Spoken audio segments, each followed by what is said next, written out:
So what I'm going to do is periodically stop during the presentation to allow for questions rather than waiting until the very end, because there's a lot we're going to be unpacking here. And I know people will probably have questions throughout this process. So feel free, if you have a question, to type it up into the chat or to raise your hand. Gail and some of our board members will be taking a look at the chat as we go through and let me know when people have questions. But don't feel that you have to just sit back and listen to me talk and go on for a long time and wait till the end of the presentation to ask questions. I really want to have this more of a conversation in a way for us to engage. So the presentation I'm going to give now is tied to some of the work that I've done. I'm a consultant for the Museum on Main Street program that's organized by the Smithsonian and coordinated in Maryland by Maryland Humanities. And this is a workshop that we do for different organizations that are going to be hosting the Museum on Main Street program. And we've been lucky enough in our heritage area to have a number of Museum on Main Street programs over the past few years.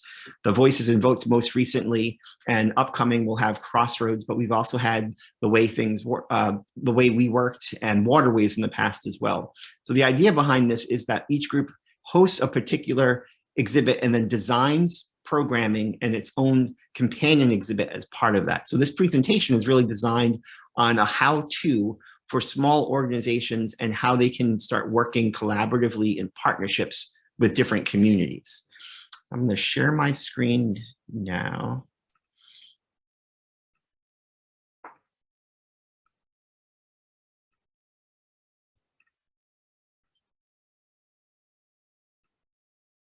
Can everyone see that? Great.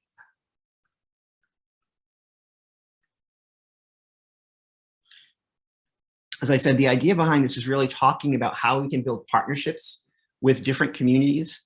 And there's a wide variety of different ways of doing so. So today, what we're going to talk about is some different ways of engaging people in this type of work and looking at some case studies of different organizations that have done this over time.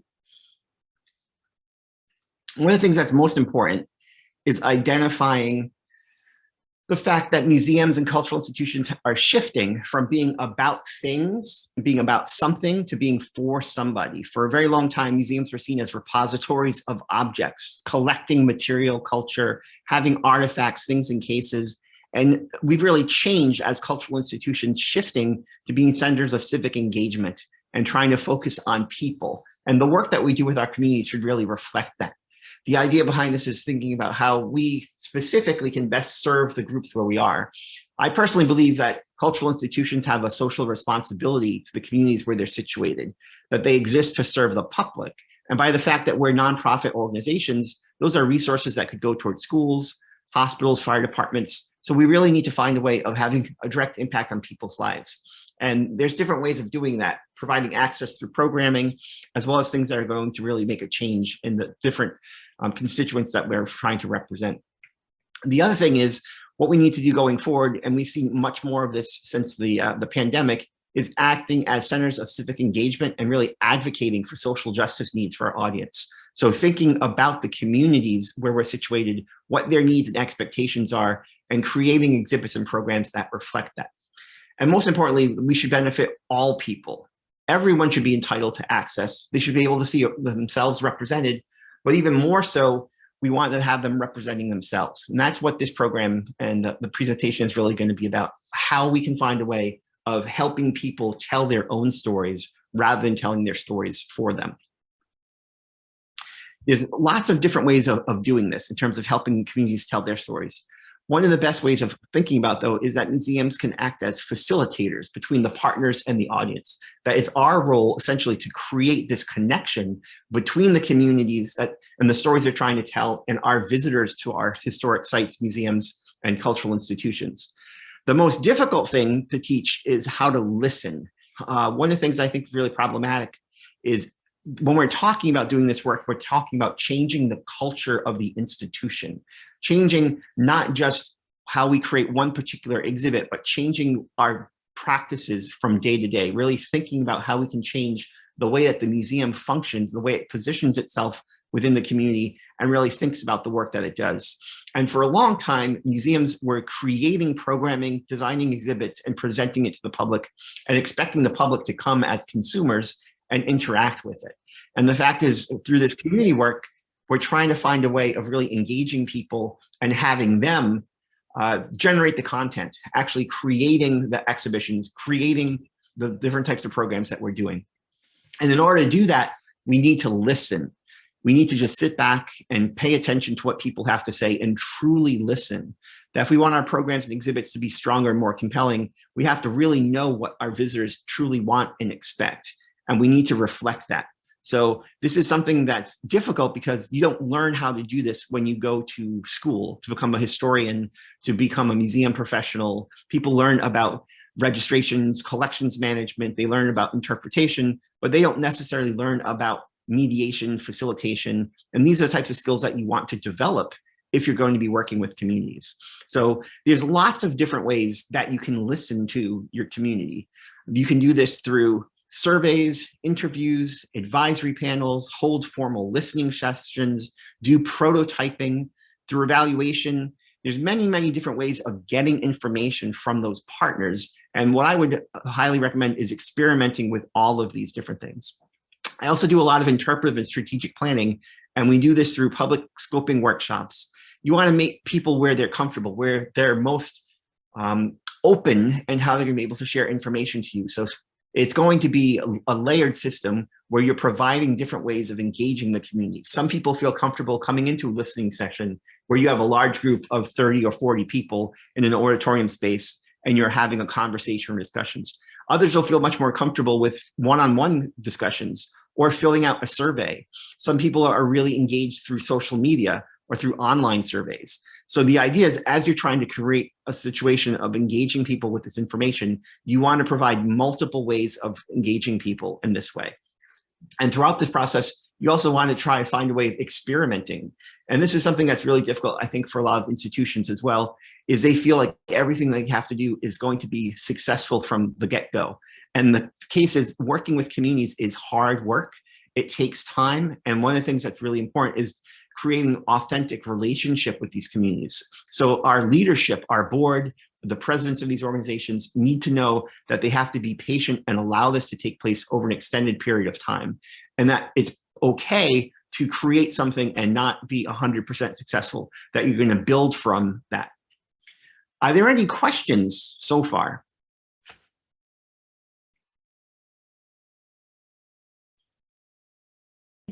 I don't see any.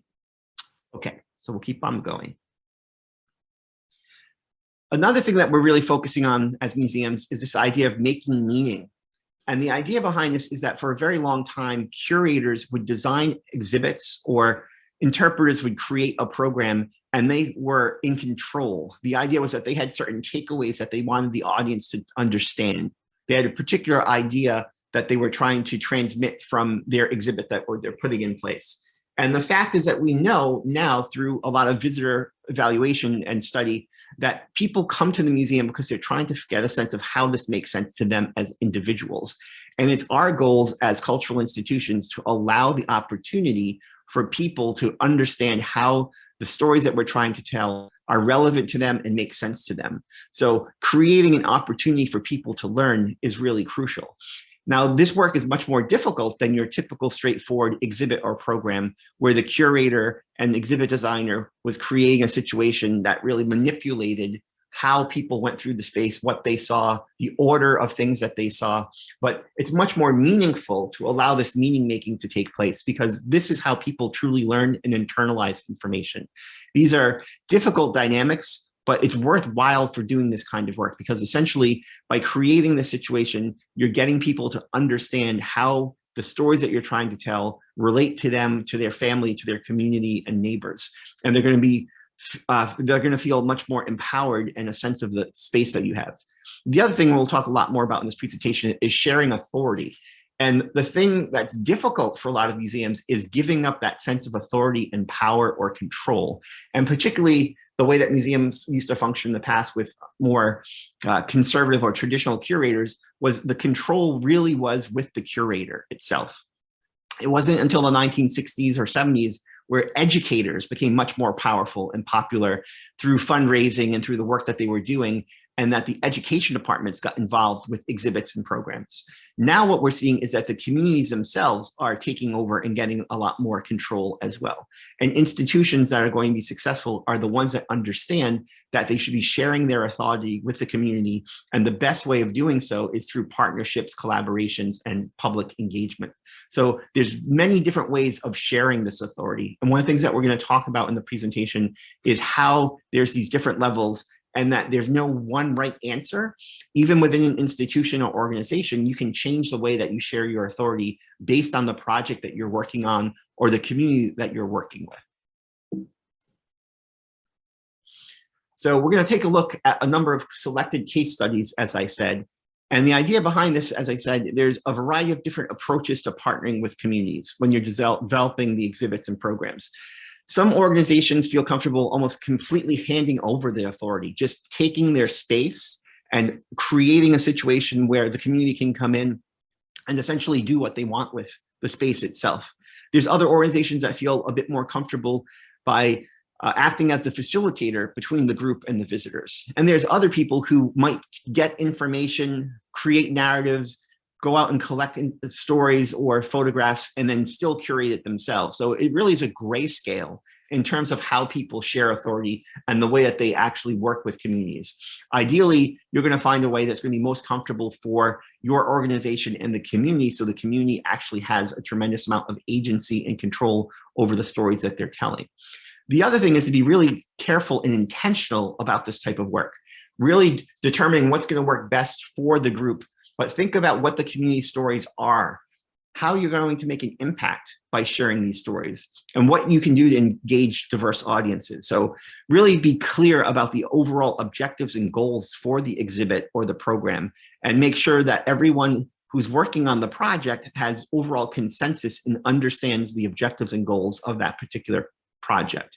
And again, as I said, really thinking about the impact that this has, being intentional about what this purpose is, how you're going to serve the community, how this project that you're putting together is going to benefit everyone, not just your institution necessarily through the gate and increased visitorship, things like that, but also the community itself, how you're going to be able to give back to them.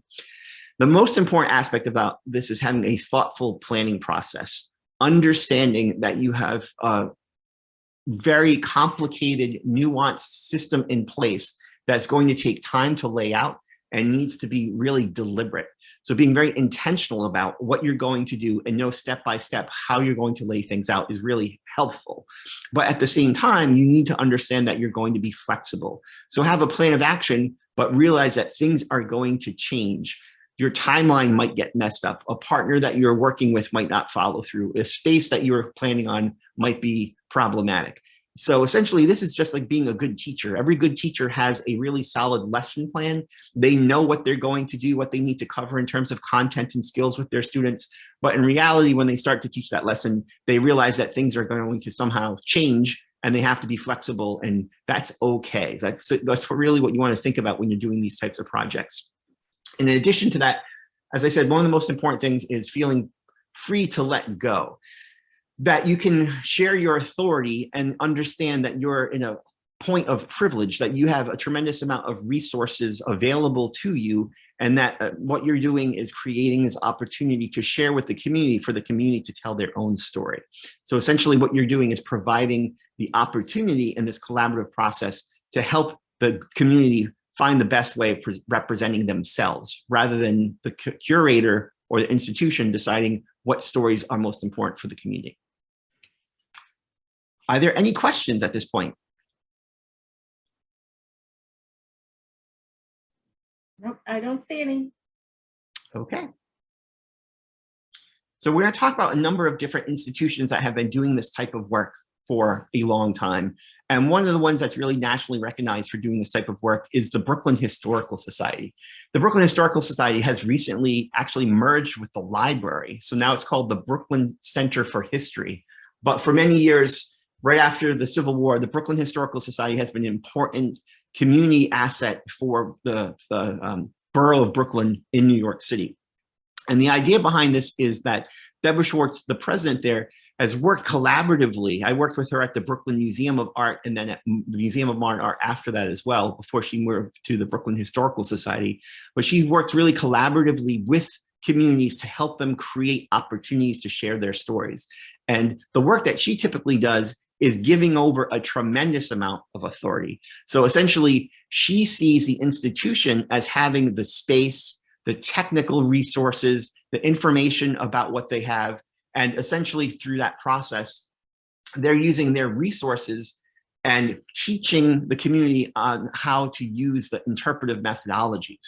But essentially that it's the community that's deciding the narratives to tell. It's the community actually identifying which objects or images to share. It's the community that are coming up with the themes. So her staff is really providing the curatorial and design expertise, but it's the community that is in control with regards to this. And they do this in a number of different ways. One way is through the exhibition laboratory. This is an after-school program that takes place with high school students. And the idea behind this is that they go into the collections, they mine what's there, they create a variety of different types of labels, they do research, and then they create their own exhibits based on what they think is important to them. So you can see these two young ladies are standing in front of an exhibit they did about wastewater, rainwater, and railroads in the community of Fort Greene. So it's really up to these students to determine what they want to focus on. And it's a way of engaging the students directly in the type of museum work. Something else that's really important, though, is through this process, the community often picks stories and concepts that a museum might not actually tackle on its own. So a number of the different stories that they focused on were really interesting. This group created an exhibit about gentrification in Crown Heights. Tivoli is a neighborhood in Crown Heights which was undergoing a tremendous amount of gentrification, and it was significant to the people who were living there to talk about the process and what it meant for them socially, economically, politically. And again, this might not be this typical story that a history museum might take on its own, but this was a project that for the community, they felt this was immensely important to talk about and that they wanted to present in such a way. And another one that they focused on was this idea of hunger in New York City, and focusing on the fact that New York City as a whole is very affluent and people tend to think of it as being very sophisticated. There's a tremendous amount of hunger that goes on and a lot of people who are living in poverty. And they created an exhibit specifically about that. And again, these are the types of topics, gentrification, hunger, that's not going to bring tourists or really create a revenue stream for the museum per se, but the Brooklyn Historical Society felt it was important to allow the community to tell the stories that were important to them. So they're picking the concepts, the topics, and the themes that are relevant and important to that particular group. And they're not interfering by determining what the stories are that are going to be told. The stories are being told by the community for the community. This is a presentation or a program and exhibit that I worked on when I was at the Museum of the City of New York. And the idea behind this is working collaboratively in partnerships long-term and also thinking about your advisory panel. So the Museum of the City of New York was really unique in many ways in that it had a gallery called the Community Partners Gallery, which was dedicated specifically and earmarked all of the time for exhibits that were designed by community members. And this space would change regularly over time based on whatever community wanted to focus on things. They focused on Chinese menus. They looked at African-American heritage in the area. They focused on Latin American music, an exhibit called Raices, looking at Latin music with a local group. And they focused on this exhibit called the Community of Many Worlds. So the idea behind this process was we were working with Arab Americans in New York City, and we had a diverse group of panels, advisory panels that were working with us. This woman that you see wearing the hijab, holding a picture of her son, Debbie Al-Monasser, was an educator. We had religious leaders, political leaders, educators, people who were community advocates. So we had a very significantly large panel. And one of the things that we wanted to talk about was the diversity of Arab Americans in New York. There are Arab Americans who were Christian, who were Muslim. There are Arab Americans that came from many different countries who spoke many different, or they mostly spoke Arabic, but had different cultural aspects and ethnicities.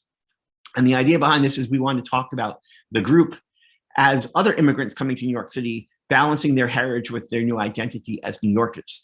So this exhibit was supposed to open in September of 2001. And this was just before the attack on the World Trade Center. So throughout this process, we had to determine what to do. And there wasn't necessarily consensus early on the panel. And that's one of the things that you want to think about when you're creating an advisory panel, is you want to identify leaders and representatives from that group that are recognized by the community, but at the same time, they're not monolithic. They're not necessarily going to agree to everything. And that's where this work gets complicated, because you're often mediating between the different groups who might have different ideas. So through this process, after the attack on the World Trade Center, some of the individuals thought we should close down the exhibit and not go forward with it. Other people thought it was more important to do than ever, because we wanted to educate people about Arab Americans in New York and try to cut off prejudice given the tragedy and trauma that we had just undergone. So ultimately, through a series of conversations and discussions with the advisory panel, it was decided that it was more important to continue with this exhibit. And we actually brought it up from the Community Partners Gallery to another floor and expanded the space itself. And again, this was something that was really interesting, because the leadership of the institution wasn't exactly sure what to expect. As you can imagine, right after 9/11, the world was still reeling, not quite sure what was going to take place.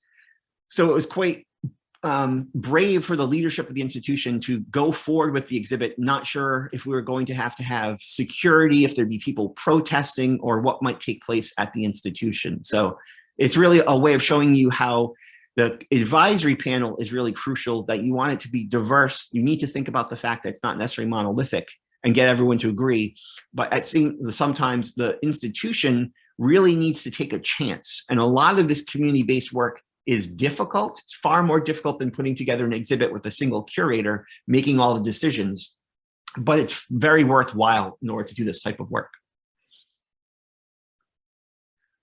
Another exhibit I worked on in Maryland was called Objects of Significance. And the idea behind this exhibition was that we were working with an institution, the Sandy Spring Museum, that was very similar to a lot of the museums in our heritage area. It was a conventional history museum created by the founding fathers of the town and focused on agriculture and local history. And most of the collections were farm equipment, things that you would expect to find from a small regional history museum that really no longer reflected the community that was there. And throughout this process, we started doing a lot of folk life work, oral histories, creating opportunities to engage the community in different ways. And this exhibit was part of that overall process. We wanted to create not just a one-off, but create a long-term social dynamic with these community groups and show that we were really engaging with them on an important level. And that's something that you want to think about, is that hopefully you're doing this work not just for one particular exhibit and then you disappear, but it's an ongoing relationship that you're developing with the community long-term. And again, the idea behind this exhibit was serving as a catalyst to try to engage the community members and also utilize the collection in a different way. So I did this in partnership with a lot of the people, the tradition bearers that I was working with oral history projects, and also working with Montgomery Community College, local college students, in partnership with one of the classes that they were teaching. And the idea behind this was that we mined the collection of the institution. So I went in and looked at stories of immigration to this area. The Sandy Spring Museum is located right between Baltimore and Washington, D.C. Today, it's highly urban, it's very diverse. There are people on New York Avenue who represent communities all over the world. You have a Ukrainian cathedral right next to a mosque and a temple from the local Thai community, all together within like a couple of blocks of each other. However, when this community was first being built, it was the wilderness. We were going into the collections, reading some of the journals, talking about the fact that no one knew where Sandy Spring was. It was in the middle of the wilderness. There were trees and bears and people couldn't find it. So what we tried to do is we focused on this relationship of how people migrate and immigrate from country to place and show the similarities between these different groups, the people who are coming into the area in the 1800s and the people who are coming into the area today. And throughout this process, we highlighted the examples of these stories. So I had collections of artifacts from the museum that really highlight the stories, and also journal entries of the individual. So this was a flute that was owned by one of the early immigrants that was coming into the area to teach at the local school of Quakers, and talking about his story coming to be a teacher and finding his family member. And then this was highlighted with the daughter of the director. She was adopted from Guatemala, and this is a picture of her on her plane flying over holding her passport. And then she wrote labels about her experience and what it was like for her growing up in this community.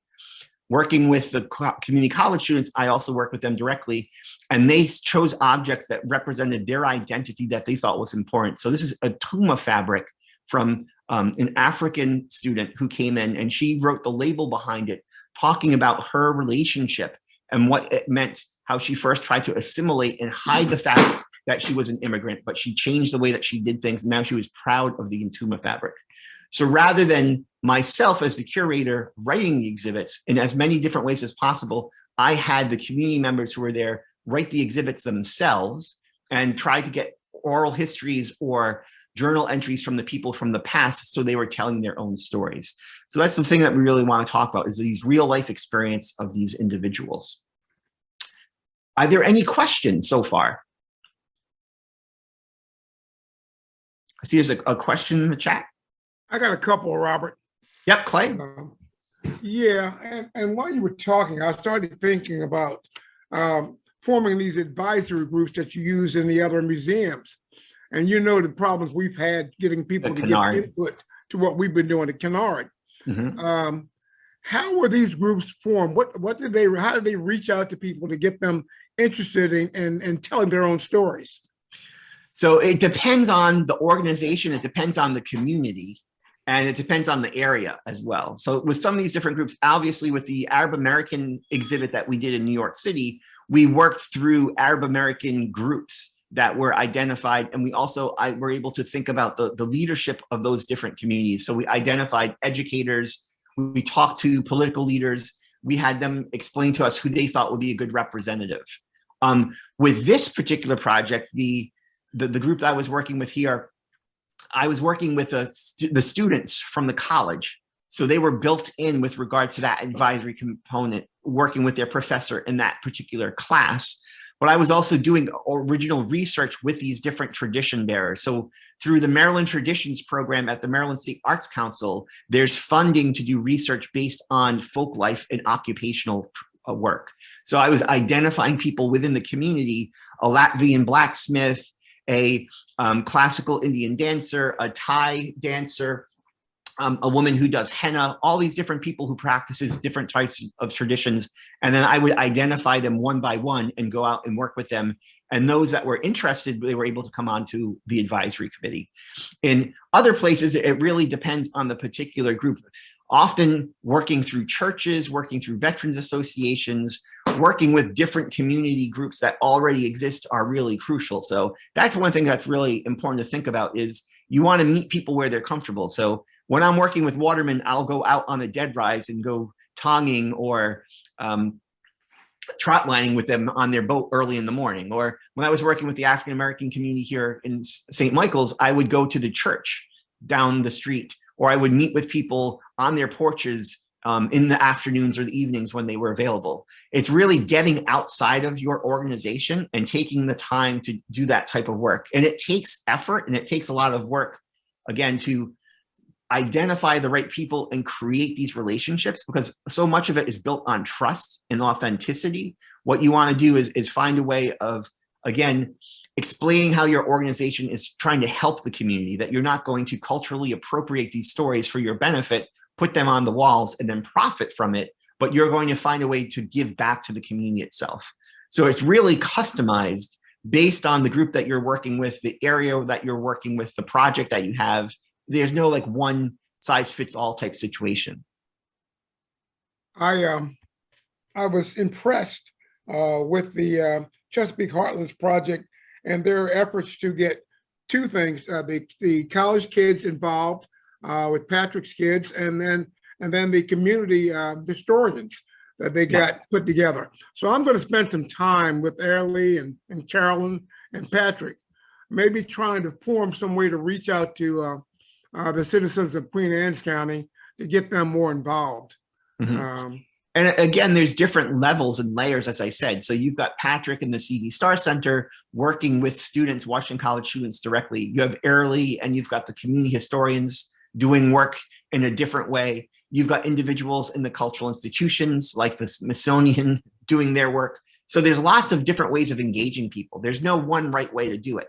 And you want to try to have as many different ways of engaging the community as possible to be successful, because it gives you that many more chances. Yeah, and it needs to be ongoing. That's the thread that's been pulled out of, I think, our efforts.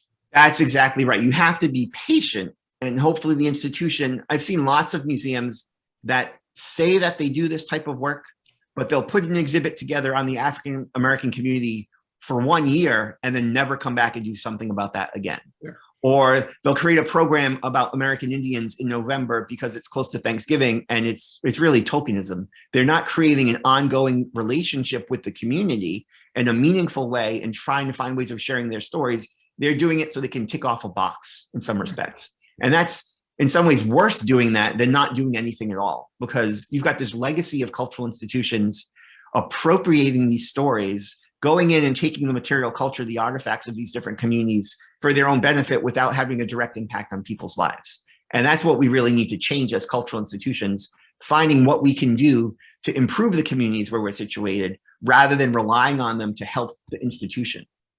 Yeah, not having just a few people telling the story, they have everybody telling their stories. Exactly. Having multiple perspectives, many different viewpoints, just not one perspective. As we said, it's not monolithic. You can't talk about a particular community as everyone thinks this way or everyone feels this or believes that. That's not really the case. Creating exhibits and programs that show that is very complicated. It's much more difficult to do. However, we have the responsibility, I think, as cultural institutions and museums to ensure that we're trying to show an authentic real life experience and what's happening in our communities. I agree.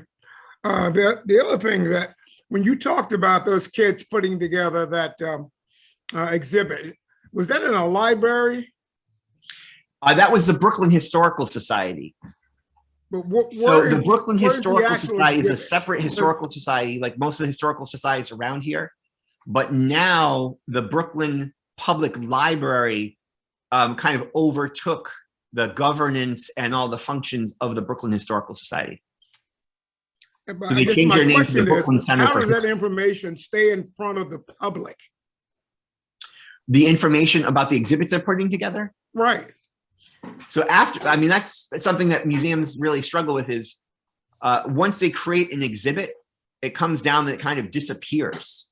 So some institutions I've worked at before, you know, here in the Heritage area, they will take that exhibit and they will rotate it. So the Chesapeake Bay Maritime Museum made an exhibit called The Rising Tide that was looking at the Hoopers, Collins, and Smith Island. And it was deinstalled, and then we reinstalled it when the Eastern Shore Land Conservancy was doing their conference in Easton. And then we also installed it at the Oxford Museum when the Museum on Main Street program was there. So there's ways of traveling the exhibit from place to place. And there's also ways of creating that information and using it in different ways by leveraging it either through websites, through programs. So creating something that you can use in multiple ways. We have a question in the chat, and it says, what is a reasonable expectation for a timeline to complete a project with the understanding of a long-term commitment? So again, there's no one right answer. It completely depends on the organization. With the Sandy Spring Museum, this is something that we developed over several years. So we worked with the community in a variety of different ways. So I was doing the oral history projects for 3 years. And then I was working with them on creating a folk festival. So we designed a folk life festival where people were able to share their traditions. And then this exhibit came further down on this process. So this was an ongoing thing extended over different years where we kept adding to it. So it really depends on the project that you want. Like the Chesapeake Heartlands project, obviously has been going on for many years, and the hope is that we'll continue to build and grow over an extended period of time. sometimes these things are dependent on funding according to a grant. So you have a grant for 18 months and you have to go in there and focus on creating the project, the program, the exhibit, or whatever it might be based on when your funding is there, or based on the needs of a specific group. We've done things that were celebratory or commemorative of a certain anniversary, and it was based on aligning it with the anniversary of that particular organization or group. So I will say, in general, it takes a lot more time and work to do this community-based work than it does to do an exhibit internally on your own at a museum. And that's part of the reason that these types of projects don't happen as often, is that you need to have the leadership of the museum willing to align the resources, the staff time, the hours to do this type of work. But in general, it takes much more time to do community-based work than just have an individual sit in their room and write up didactic labels and then put the exhibit on the wall. I see that Jennifer Moore had a question.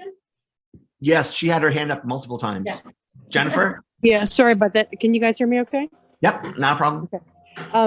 I think, one, thank you very much for this topic. It's very, very timely. I think that Clay and I are both experiencing a huge change in our boards, both in diversity and in age, thank goodness.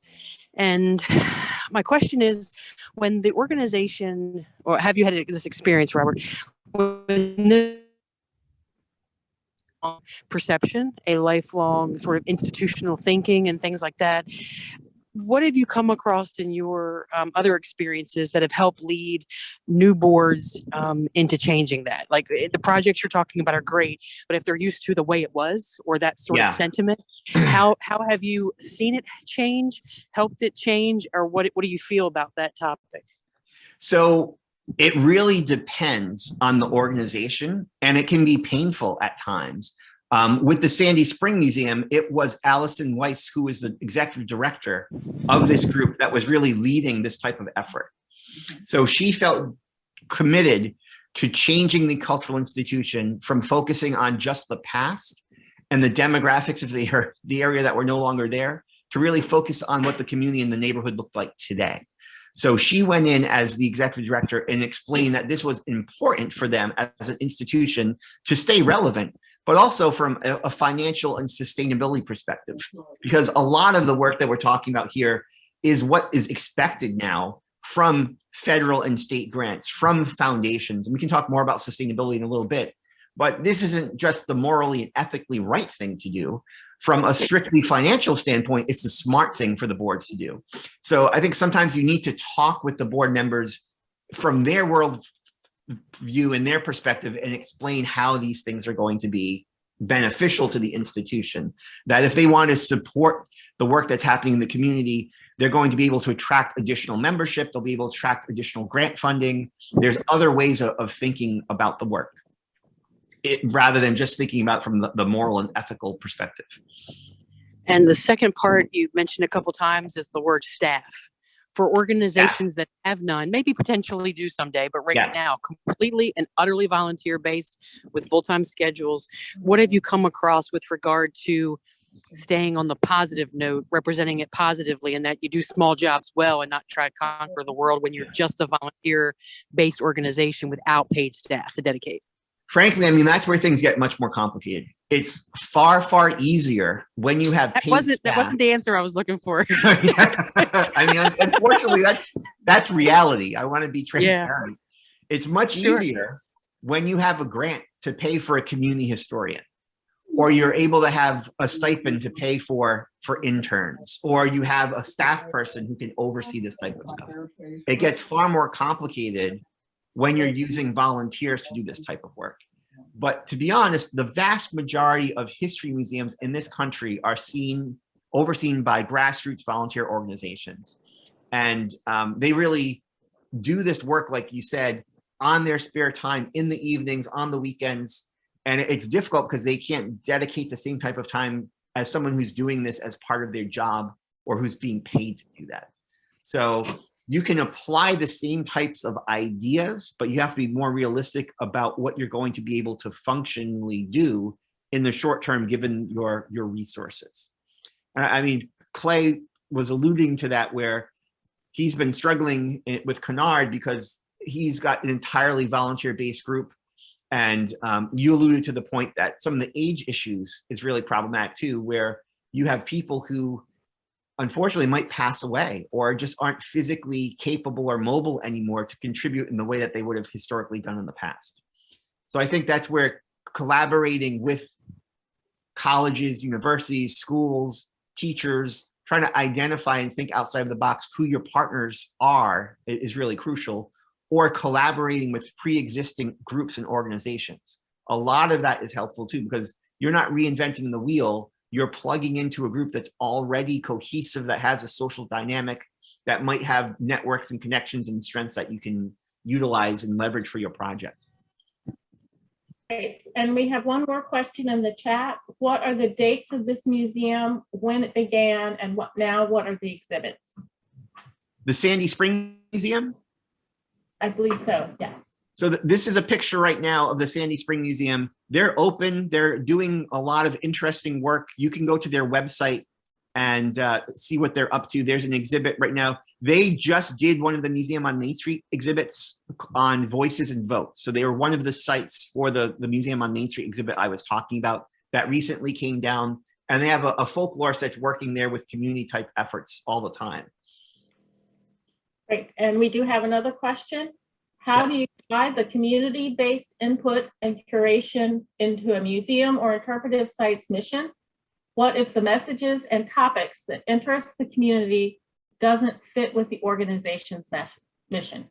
Oh, that's a really big story. So essentially, anything that you're doing should be mission driven. And one of the things that you want to do is really make sure that everything that you have is tied to your vision. So essentially, you shouldn't be doing stuff that doesn't fit your particular group. For the Sandy Spring Museum, they were really lucky because there's a tremendous amount of diversity with these communities. So they're not going out of their way to try to find communities that aren't already there. These communities are all there. These are the Thai dancers, the classical dancers, the henna artists. They all are local neighbors who live in that community. And they were able to find a way of representing that. But you don't want to just create projects for the sake of getting a grant or doing something because it's the latest trend. It's something that's gimmicky. That's where museums get themselves into trouble. Cultural institutions, different historical size, you want to find a way of connecting to what your stories are. So it shouldn't be something that you're bending over backwards to try to fit into your story. All of the groups that I've been showing so far made sense for them to take these projects because these were community members that lived within that particular community where they're situated.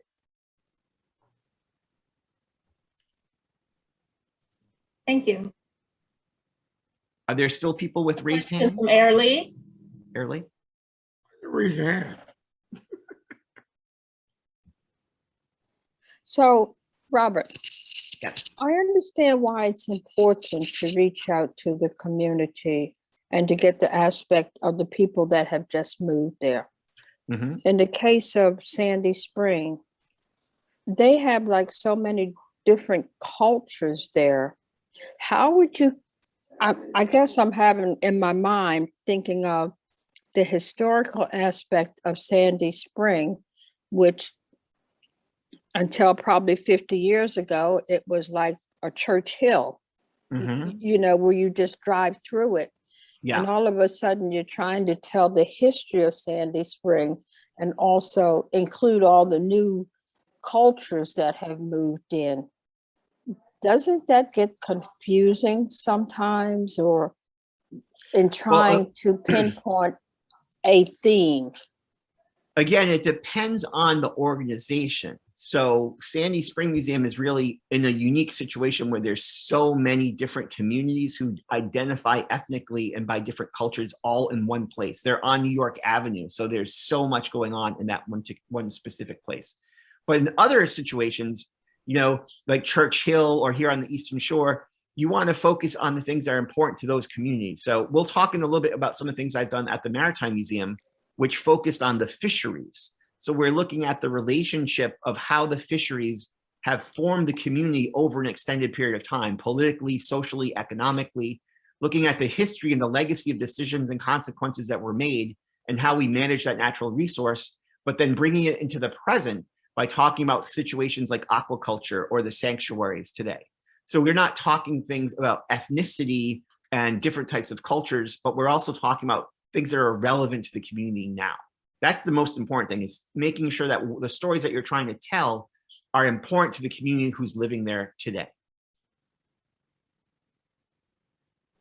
Yeah, I'm also thinking of Shantytown and all the people that have moved into Ken Island. Yes. Yeah, so That, that's a perfect example to explain with Doncella, her project on the shantytowns. Many people who are moving there probably have no idea that that was the case.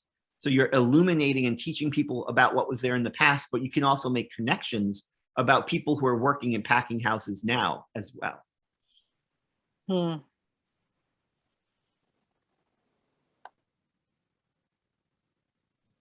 Jennifer, did you have another question? No, just that for now. Thanks, Gail. So again, going back to the process, you want to be very detailed and specific about how you're going about achieving your goals. The most important thing you want to think of first and foremost is how you fit into the community and how this project might change that. Unfortunately, too many historical societies and cultural institutions don't really think about the community in the same way. They're focused on the past. They're not thinking about the community who's there now. And the idea is we want to create a connection between the past and the present.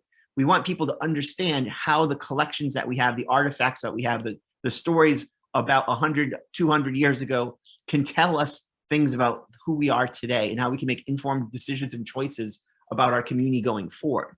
So you want to be really specific about how you fit into the community and think about the impact it might have, because as I said, you want to create a situation where you're seen as being an essential partner, that you're there empowering the community members. You're not taking advantage of the situation. So often you need to think about the reputation or the role of the organization within that community. And there are lots of institutions that may not be looked upon favorably by certain communities because of things that they've done in the past, leadership that they had that's since gone, board members who are no longer there. But you need to take that into consideration when you do your outreach and really think about how you can change the situation to make your reputation work better in terms of how it's providing and having a direct impact on people's lives. You really want to be clear about your goals. What are your goals for your exhibit or your project? Why are you doing this? There should be a specific reason. It shouldn't just be because you're trying to get more people in the gate to raise your admission, or it shouldn't be just because you want to try to write a grant for a specific group. You should be really thinking about what this goal of this is. Are you educating the public about your community that you're collaborating with? Are you creating a new social dynamic within the region? Are you trying to build a diverse audience? Be really specific about your goals. Like, why are you creating this project? It shouldn't be something that you're doing just because you think it's a good idea or everyone feels it's important or other museums like you are doing this type of thing. You should be really clear about your goals and objectives. As I said before, you have to be very careful about how you select your partners. Are they representing a group?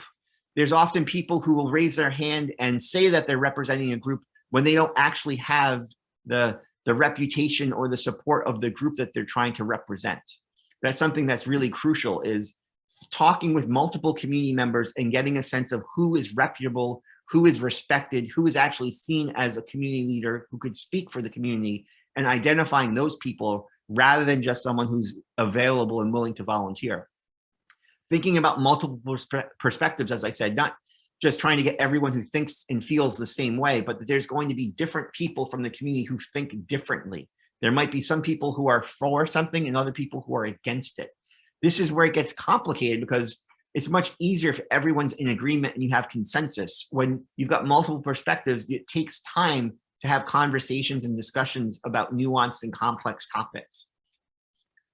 And again, think about the size of the panel. Like, why are you having 10 people versus 15 people? Is it okay to just have 4 or 5 people? There are benefits for large groups and there's benefits to having smaller groups. And if you're an all volunteer organization that has a hard time getting things done, you probably don't want to try to manage a group of 20, 25 people. You might be it might be much more feasible for you to have a smaller group to do that. And again, be respectful. This is something I think that's really problematic with cultural institutions, is thinking about the community itself and meeting them where they are. So often you'll have organizations that want to have a meeting on like a Tuesday at 12 o'clock when everyone is working. So the community, the members that you're trying to identify aren't available on the time schedule of your volunteers or staff. You have to understand that you're going to meet them where they're comfortable. And that might mean, as I said, waking up early and going out on a boat, or meeting someone on a porch in the evening, or going to a Sunday service, or whatever it might be. Valuing the group's time is really crucial. The other thing is, if you can pay people for this work, make sure you do so. Lots of museums and cultural institutions don't think twice about paying someone who's a lecturer or someone with a PhD to come in as a consultant, but they expect the community groups to volunteer their time free of charge. And that's not right. We need to be equitable and think about the way that we actually pay people for their contributions and really recognize that type of work as well. So if you're putting a project or an exhibit together and you're paying a historian or paying a graphic designer, then you should be thinking about how you can pay the community members that are giving their time and dedicating their work as well. You want to make sure that you're meeting them on their playing field. Like I said, how you schedule meetings, where they're comfortable, and also be sensitive to differences in cultures, beliefs, and opinions. You got to realize that the people that you're meeting with might not think the way that you feel. When you're putting together an exhibit, there might be drastically differing views on climate change or sea level rise on the Eastern Shore. You have to be respectful and be careful about how you manage the conversations and discussions based on the fact that not everyone is going to see eye to eye on some important topics. I saw a number of hands go up. Yes, see, Arlie has a question. I have more of a statement than a question. Like Okay. some of the organizations that we work with, we will talk with them and they very proudly say, yes, we're diversified. We have blah, blah, blah, X amount of African Americans are working with us. But then when you really scale down to the persons that they have, they're still not from the county and they still don't know the community. So even though they have African Americans working with them, if you don't have someone that knows the community, then that's really not fulfilling the purpose that you're looking for. So that's just a comment that I want to add. Yeah, I It's completely important agree. to have people from the community. I completely agree, Arlie. It was like I was saying before, you want to identify representatives of that community who are valued by that particular community and can Correct. speak to that community. Jennifer?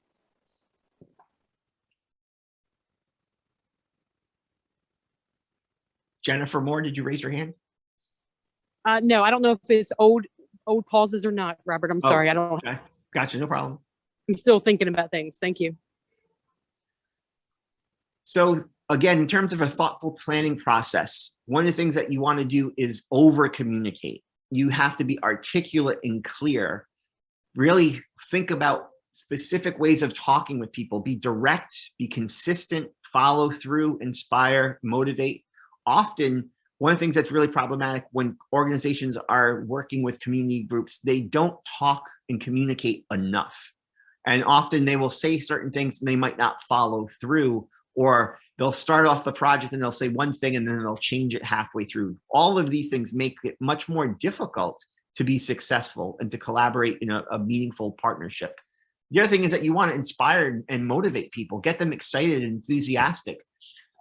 Hopefully you're having people working on the project from your organization that really feel passionate and have an affinity for the project, because that's going to come across. If people truly deeply care about what they're doing, that's something that you can't really buy. If people are doing this because they're assigned to it and they're reluctant or they don't really value it, it's a serious problem and it can be detrimental to making sure that the project is successful and really hurt your relationship with the community. So you want to think about the volunteer or the staff person that's working as like a liaison between your organization and the community, and make sure that they're able to communicate in a meaningful way. As I said, be honest, authentic, and transparent. This goes back to the idea of identifying people who have a deep personal connection or caring for the community that you're working with. You want to be able to explain the museum's goals and show how the museum is going to benefit. You also want to show how the community is going to benefit.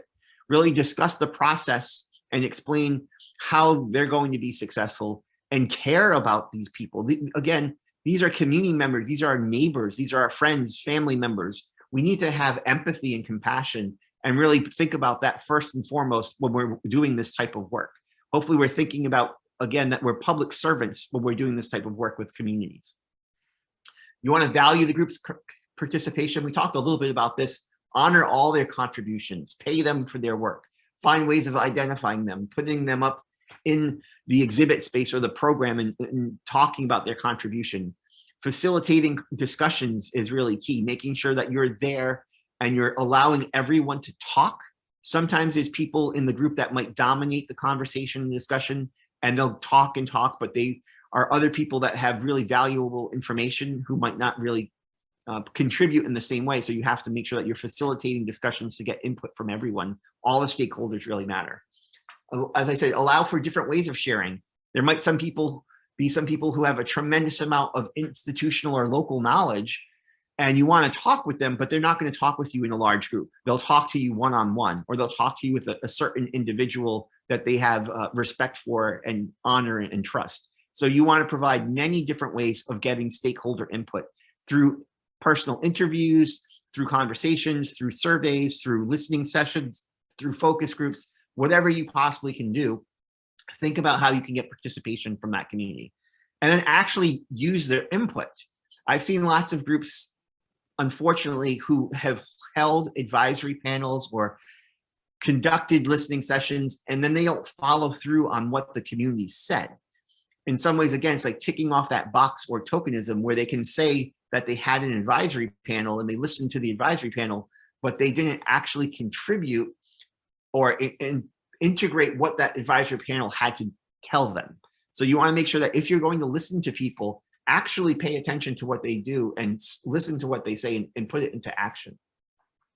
You want to avoid tokenism, as I said. You want to create a relationship that's going to be long-term, that's nurtured over an extended period of time, not just a one-off exhibit or a one-off program, so you can say that you work with this particular community. Hopefully you're thinking about that as a long-term, multiple-year, ongoing relationship between your organization and this community. And it takes time and effort to nurture those types of relationships. That's really crucial. As I said before, you have to be flexible. And this means compromise. And this is something that museums aren't typically used to, or historical sites, is making sure that you're flexible in terms of what you're going to do, but also how you do it. Because working with communities means that you need to compromise and find ways of altering things based on what their needs are. And then eventually, as I said, be brave enough to let go. Understand that you have to share your authority and that you're not going to have complete control over things the way that you typically do. But that's okay. It's perfectly fine to do that, particularly when you're working on this type of a project. And letting go is absolutely crucial. And it really, as I said before, it's up to your level of how you let go and how much control and sharing of authority you let go with particular groups. Are there any questions about the process?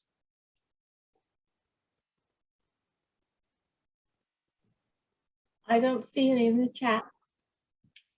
All right, I'm going to move ahead. I'll show you a couple more examples of case studies. So, I mean, what all this comes down to is being relevant. And this is something that I think a lot of small history institutions and museums, historical sites struggle with, is that people don't see how their organization is relevant to the community today. And you want to make sure that people understand that relationship and the connections between the past, the present, and the future. So being a public service oriented museum is a way of really thinking about the impact you're going to have on the community, but also thinking about what they're interested in, what they care for, what they're concerned about. You want to think about how you can serve the group, because the organizations that are going to do well are the ones that are seen as being essential to the community. So as I said, it should be mission driven. You shouldn't be jumping on each and every trend necessarily, but you want to find ways of really representing the concerns of the community in a meaningful way. And particularly in times of crisis, like during the pandemic or a natural disaster, finding ways that your organization can help these communities in a meaningful way. So they understand that you're there to serve the community, that you're there with the real intention of helping the group, and you're not focused just on the bottom line or bringing in money necessarily. And again, there's lots of ways of doing this: revitalizing neighborhoods, serving as a forum for dialogue around provocative issues. Museums shouldn't really be bystanders anymore, but really thinking about what they can do to change history rather than just being witnesses to history. And for individuals, it's really creating this kind of like emotional experience that inspires people to take action. So what can you do so people understand that what you're talking about is relevant to them, their family, and their neighbors? So I don't know how many people have ever been here, but this is a phenomenal organization, the Lower East Side Tent Museum, and I'm using them as an example. The Lower East Side Tent Museum is in New York City, and the Lower East Side is where wave after wave of immigrants have come through historically up to the present day, people coming through Ellis Island. And the Tenant Museum is designed where you can learn about specific families who lived in this tenement building over the years, a Jewish family, a German family, an Italian family. And you can go in and through oral histories, learn about these specific individuals, not fictional people, but actual people who lived in this house, and about the immigration process that they went through, what it was like living and working in the city at the time. And the Tenant Museum has these exhibits designed as immersive period rooms, and they also have living history where people take on the roles of those individuals and you can interact with them. The other thing that's really interesting, though, is they have a program called Kitchen Conversations. So you go through the exhibit space, you learn about these immigrants from 100 years ago, 150 years ago, 75 years ago, and then they facilitate conversations about what's happening with immigration today and really have discussions that are personal about the people, the visitors, and their history as individuals and their family's history about immigration. So again, they're talking about the past and what happened historically in New York City some time ago, but then they're bringing up issues of immigration now. So they're engaging visitors in dialogues about their personal experiences, but really making them thinking about policies, regulations, and how we deal with immigration today so they can be informed voters and really take action in this respect. So it's another way of showing how you can take the history, but bring it into the past and the future and really talk about relevancy. I mentioned this was a program I did at the Chesapeake Bay Maritime Museum called Community Conversations, and we did two different series, one on oysters and crabs, and one on oysters and one on crabs. And the idea behind this was talking about the relationship of the fisheries and how the economics, politics, social relationships of the Chesapeake Bay and the Eastern Shore in particular have been so tied to the fisheries over time. So we had a sequential series of programs where I invited scientists, watermen, and historians all together, and we had conversations and discussions about their perspective. And in the past, the museum had had programs about scientists, and then on another weekend, we would have programs with watermen, but we never really had the groups combined together in the same space. And the idea behind this was that these individuals gave people a background understanding of what they were doing. And then we had an exhibit with photographs from Mark Castelli and, watercolor paintings from Mark Castelli, photographs from our collection from people like Heather Davidson from Chestertown. So people could see what happens behind the scenes while people are working in packing houses or working on the water. We actually showed videos of scientists working at Horn Point Laboratory, because a lot of people in the community moved here from other areas, like Aralee was saying, and they don't really know the community. So we wanted to give them an understanding of what was here. And then we spent half the time with the public, just having conversations and discussions and civic dialogue. So the presentations were set up as a catalyst for a discussion of a public forum in the same way. So it was a way of really engaging people. And you can see it was standing room only. We did this in the wintertime after the Super Bowl was over on a Sunday. It was completely free for everyone, where different stakeholders could come in and talk about how they felt about the sanctuaries that were being built on Harris Creek, what they thought about aquaculture. We started talking about the history, and then we worked our way up to the present day. So it was all interdisciplinary. We talked about the science aspects, but was really focusing on the community, the roles, the relationships, the values of the people within the community itself. Some of them who've been here for generations, and some of them who just moved here when they retired from Washington or Philadelphia, or wherever it might be. So again, there's lots of ways of using the history, and you shouldn't be just creating something for the sake of creating something. It should be tied to the mission of your organization.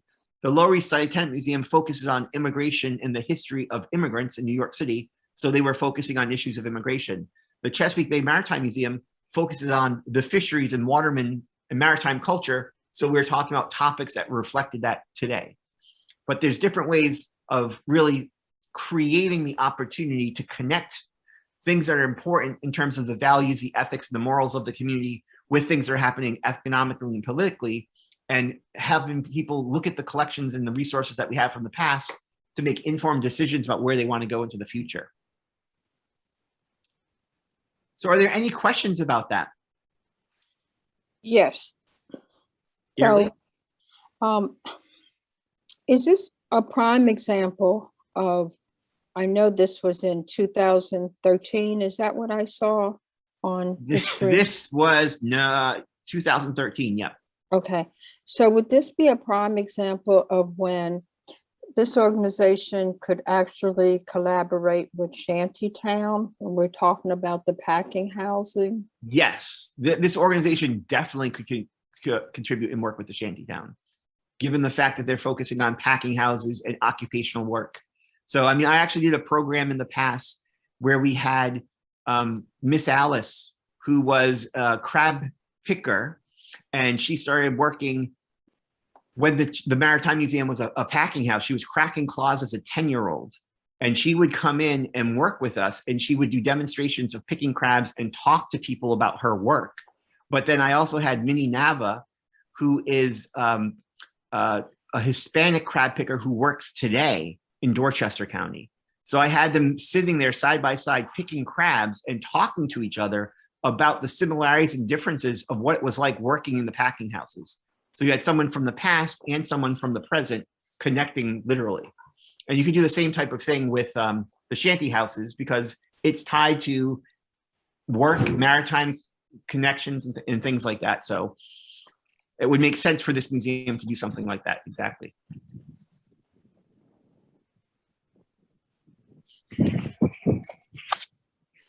Any other questions or comments?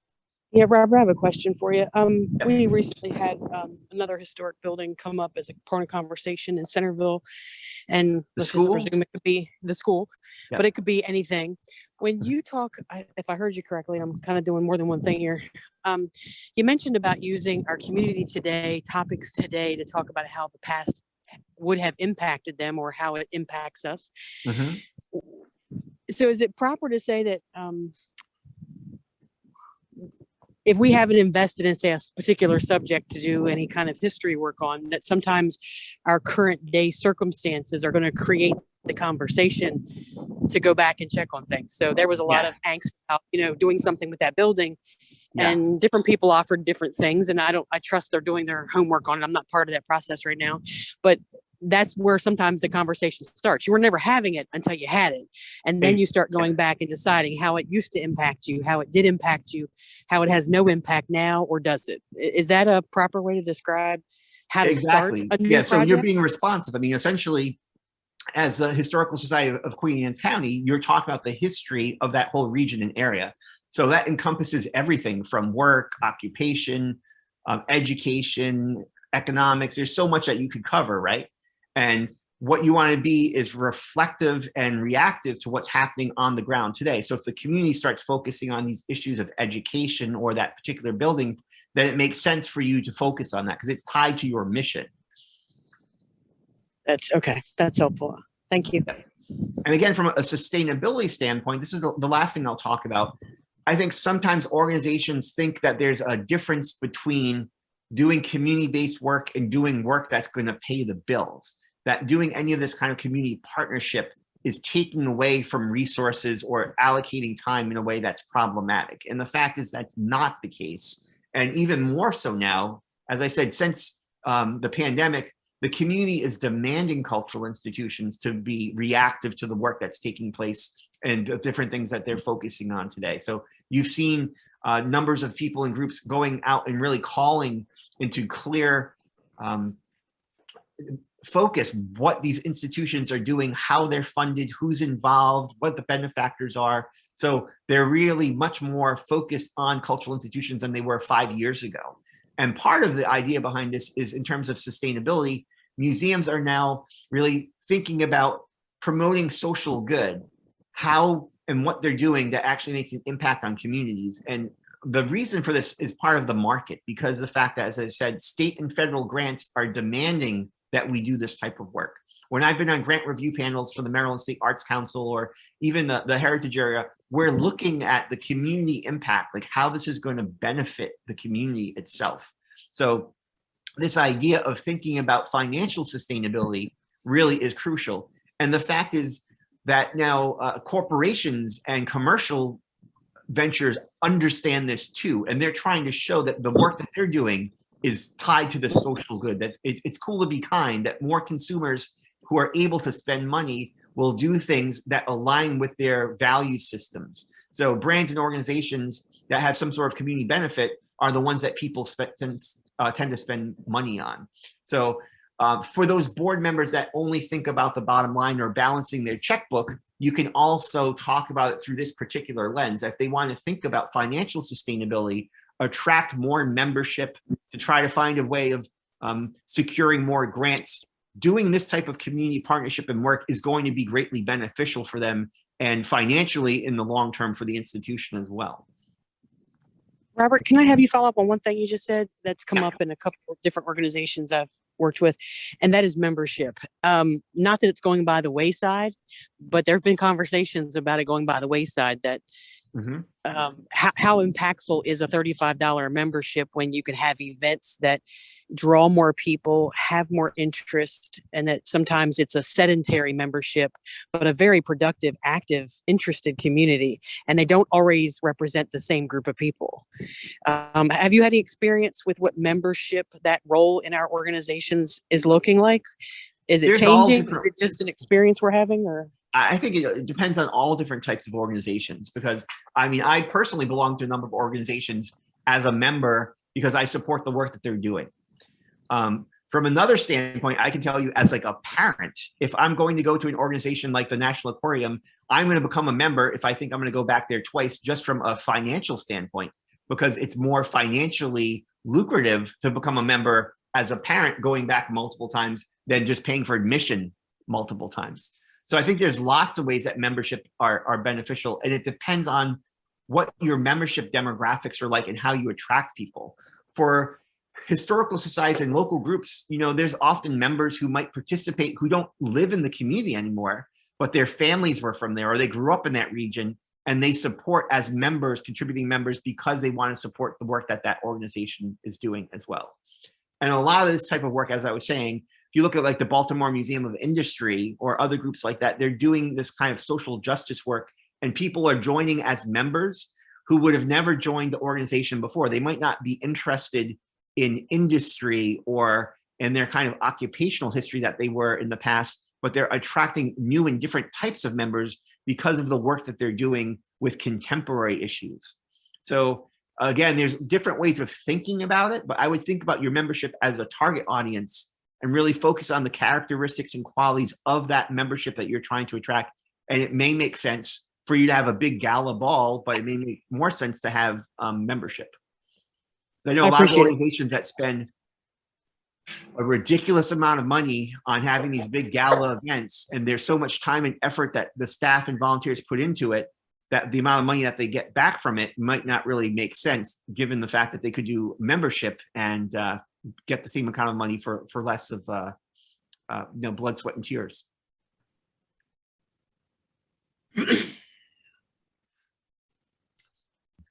I think there's someone else who raised their hand. That's me. Okay.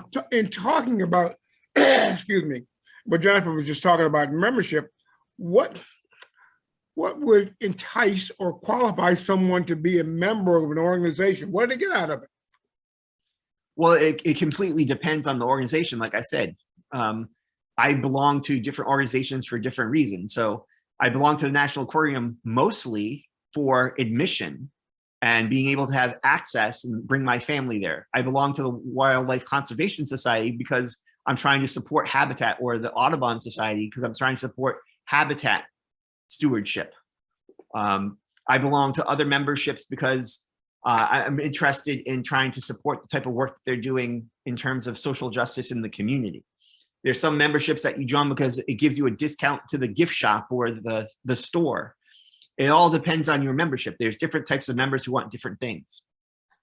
But if you're looking for donations to be sustainable, offering a membership that doesn't quite really give them anything that they wouldn't have beyond that anyhow, does it make sense to keep? Yeah, I mean, offering? we're kind of going off topic, but essentially you want to have multiple perspectives and layers for people to contribute in different ways. So they can do so through annual giving. They can do so through membership. They can go through other types of donations. There's different ways of getting funds and money from groups based on that.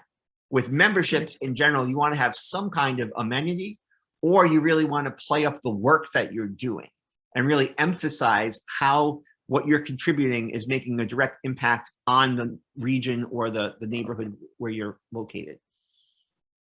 And that question you have, that line you have at the bottom, museums that are successful have found a way to make themselves essential. Because I had a question about that. How do you, not how to, but it's important to convince the community that you're needed. Yes. And that what you're doing is essential to the community's longevity. Yes. And the best way to do that is to listen to the community, ask what they want, find out what their needs and expectations are, and then reflect that in the work that you do. So it does bend back to that community collaborative or that community advisory situation. Yes. Like you have a community advisory group to create an exhibit or a program, but hopefully you'll have an ongoing community advisory group that's just helping you make decisions about your organization as a whole in terms of mission and programming and priorities, which would be like a separate thing. Okay, thank you. Yep. So there's lots of information and resources out there. What we'll do from the stories of the heritage, what we'll do from the stories of the Chesapeake Heritage Area is post some of these materials on our website. The idea is we're trying to build up our technical assistance and capacity so we'll be able to share things with people.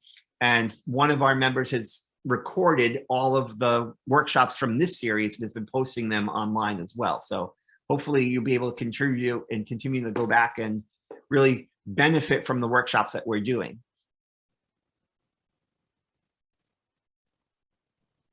Great. Thank you, Robert. Does anyone have other questions? Great session, Robert. Thank you. Thank you. We've put together just a really quick poll if everyone would like to answer. And there are 3 questions in the poll. Do you have a project in mind? Do you have the partners you need to complete the project? And maybe share your information. And I see if it'd be great, whoever, I'd love to see what everybody's response would be. Because the next part is a discussion about potential networking on projects.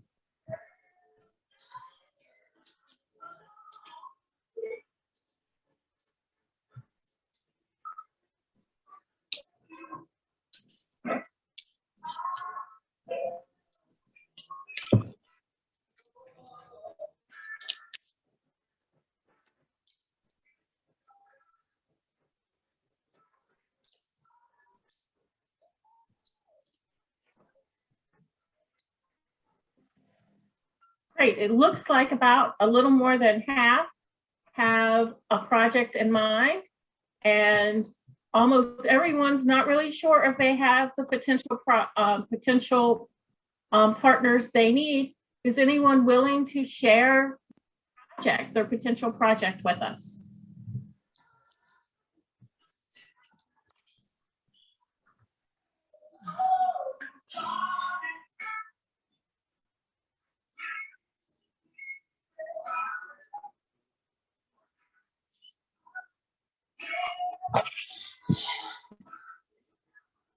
Gail, can you? Yes.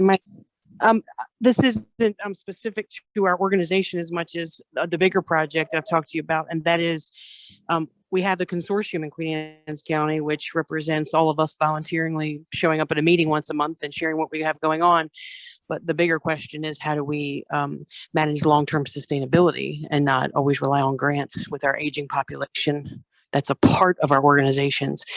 So that project would be together sort of consortium of all our societies, so we can have support and have so we learn from sessions like this and then go back and figure out how we partner with people and make our circle a little bigger, do more partnerships with other organizations and not always applying against each other, sharing technology and all those sorts of aspects of our businesses. A lot of us are volunteer only.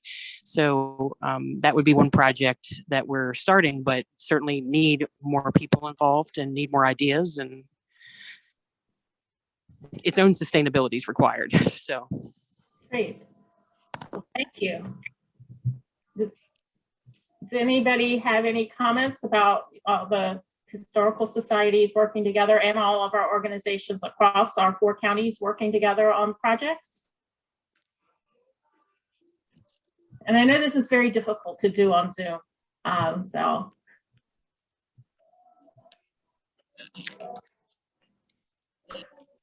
Well, does anyone have any other comments they'd like to make? Robert, do you want to make any comments, any final comments? No, as we said, originally part of the idea was having this in person so people could gather and connect, but on Zoom, it's a little bit difficult to do so. So hopefully everyone's been able to participate and enjoy the series of workshops that we've done this far. And the next one, as we said, will be coming up focusing on grants, and that will be posted as well. And then hopefully in the near future, we'll be able to all reconvene in person once again. I had one comment. Oh, yes. Just that as you were talking about the various local museums and how important they were to be done by the people involved, I had just seen a piece on television about the new museum in Oakland for the Black Panthers.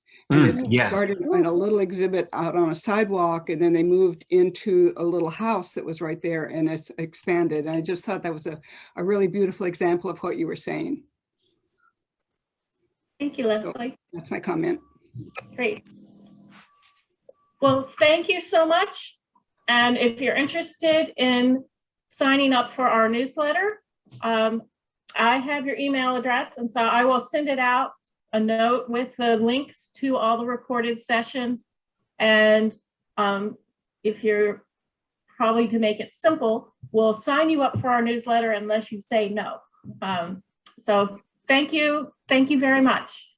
Before you leave, Robert, I do have one question I didn't bring up, and I think it's maybe relevant to some other organizations also. We all seem to be collecting recorded histories of some type. Yeah. And I think there's got to be a way to use these in a much greater in capacity. I've gotten calls from people that we've done interviews or recorded histories on that we have not shared online in any way. And I think we just have to sit down and talk about how we might be able to do that and get the information out there, even if it's not formalized in any way. So, I mean, it's interesting that you say that, because it's an issue I think that most museums that have oral history struggle with. So I mentioned I do oral histories for the Maryland State Arts Council, and through Maryland Traditions, they have them based at UMBC. And there's a whole archive of oral histories from all over the state about different artists that people can go and utilize. But I think most people don't know that that's the case. From a museum standpoint, the trouble with oral histories is most people don't want to sit there and listen to 45 minutes of someone talking. So what you really need to do is edit it down. You and I have talked about this, and find Yeah. like 3-minute segments and have pictures to make it like a Ken Burns type of interactive, interesting thing. And that takes a certain amount of technical expertise, outside consultants, money to do that type of stuff. But ultimately, hopefully people will be able to integrate this into their websites, into exhibits, and really contribute that. So most of them, though, unfortunately, sit there on shelves unused for anything but scholars doing this type of research. So I can tell you, I just did a workshop yesterday for Rock Hall, and in July we met and we had identified all of these important people with stories that we wanted to talk to, and I think like 4 or 5 of them passed away since July 19th. So a lot of this knowledge and information and history, it gets lost unless we make the effort to go out and record the stories from these people. Well, I think that's my next project, is to find a way to chop this down to great bits that people will be interested in listening to or looking at, and get it out there. With having social media and online platforms now to be able to do this, it's so important, and we kind of find a way to utilize that. Okay, so just thought. All right. Yeah, it's applicable for lots and lots of organizations, you said. Thank you. All right, well, thank I'm just going to say goodbye. I got to go. Enjoyed Bye. it very much. Keep me in touch. Good to see Thank everyone. you. Bye. Very informative. Bye, everyone. Bye.